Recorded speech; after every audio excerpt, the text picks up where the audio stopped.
you going to buy a school uniform anytime soon? Not for yourself as a grown-up, ladies, but you have children of school age, because there's a dilemma. You can get a really cheap school uniform, $5 shirt, $2 polo from a major retailer, but you have to ask yourself, how much are they paying the people who make these things? Nick Savaidis is the founder of ethical clothing brand Etiko. Good morning, Nick. Morning, Red. Morning, listeners. A shirt for $5. It's like a school shirt, like a generic blue or white shirt or something, yeah? It's a polo shirt, yeah, that's right. Okay. Well, it hasn't got anything written on it. It's just a polo shirt. That's right. You're not paying for any fancy brand. Yeah. It's the garment itself. You're an ethical manufacturer, or at least retailer, whatever. How much would you expect that to cost under normal wage circumstances? Well, we know that for us to buy a garment ethically, we, the company that sells them, have to pay about 3 to 4 times the price that particular company that you mentioned is currently selling their garments for. I didn't mention the company. Sorry, is that? I didn't mention the company. Oh, well, potentially mentioned. The newspapers mentioned, sorry. Yeah. You can, because you're not me. No. Well, if I you want don't want to mention the brand because legally I don't want to get myself into trouble, but they mentioned the age yesterday in the Sydney Morning Herald. Yeah. They're some of the best-known retailers in Australia. Yeah. More interestingly, you have an ethical clothing brand. Describe the process by which you get things into the marketplace. Well, our brand, Etiko, has actually achieved the highest ranking for ethical production in the Australian Fashion Report, which is a report that first came out in 2013 following the Rana Plaza tragedy. Yeah, but hang on. You don't make these things you don't weave the cloth in Coburg, do you? No, actually in Croydon. Really? We've got a warehouse in Croydon. Yeah. We work with producers in Pakistan, India and Sri Lanka. Mm-hmm. And everyone we work with is part of a fair trade accredited supply chain. You're familiar with the fair trade logo on coffee and chocolate? Yeah. Well, our garments carry the same logo. It's hard to get fair trade accreditation. It's even harder to keep it. But everyone we work with has to be part of that accredited supply chain, so that means the entire supply chain is monitored quite thoroughly. You don't monitor it yourself. You don't go and visit the factory. I don't have the resource. I mean, I do visit every 16 months on average, but I don't rely on that. I rely on the fair trade accreditation plus local NGOs who keep an eye on our supply chains as well, report back to us if there's any issues.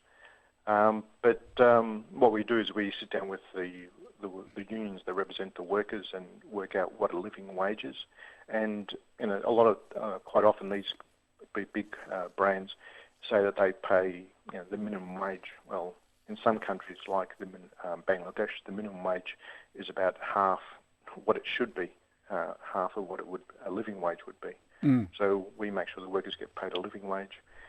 We make sure the farmers, because that's the other part of the equation that no one talks about, is what the farmers are getting for the cotton that goes into those $2 polo shirts. Yeah. And the farmers, we negotiate a fair price for the cotton as well. So, and there's a lot of steps involved in the production of a garment like that. It's not just the sewing of the garment. It's also the weaving of the fabric, the dyeing of the fabric. Yeah. And you have to make sure that at all those stages, no one's being exploited, that the workers are working in safe conditions. And it's a dilemma for each of us as consumers, isn't it? I mean, every time we buy anything. If you ask most of your audience, do they oppose the use of child labour, sweatshop labour and slave labour? They're all going to say, yes, they do. The question is what they do when they go shopping. Does it really matter to them when they actually see a $2 polo shirt on the shelf there? And, so how much are your polo shirts? Well, we retail them for around $30 to $40. Right. It depends. This is the adult ones we're talking about. We don't sell any kids ones at the moment.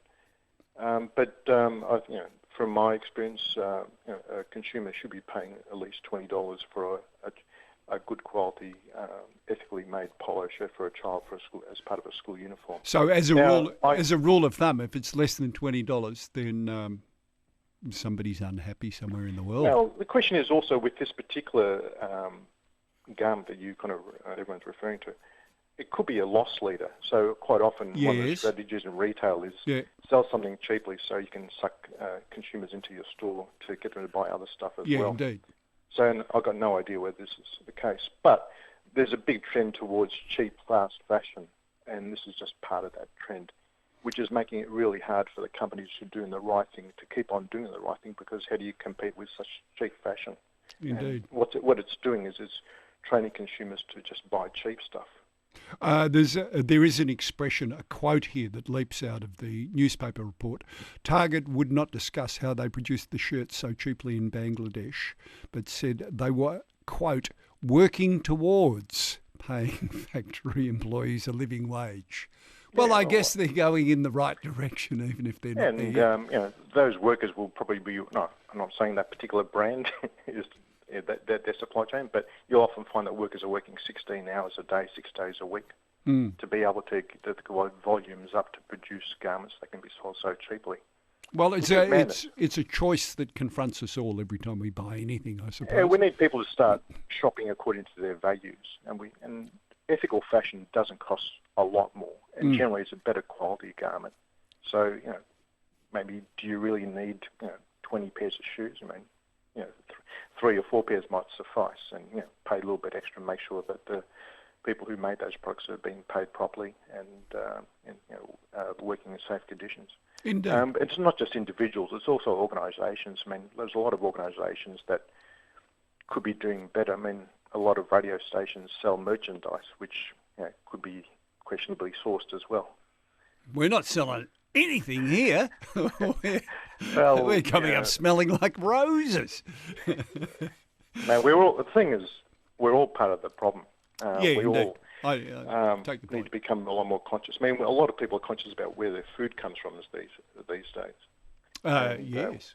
And we need to be the same, have the same kind of consciousness where other products that we come from as well. All right. There's a huge amount of exploitation, even that's right at this very moment. There's about 300 million children working in child labour at the moment. And a lot of those kids are producing stuff that ends up in our households. Well, the good news is none of my children are working.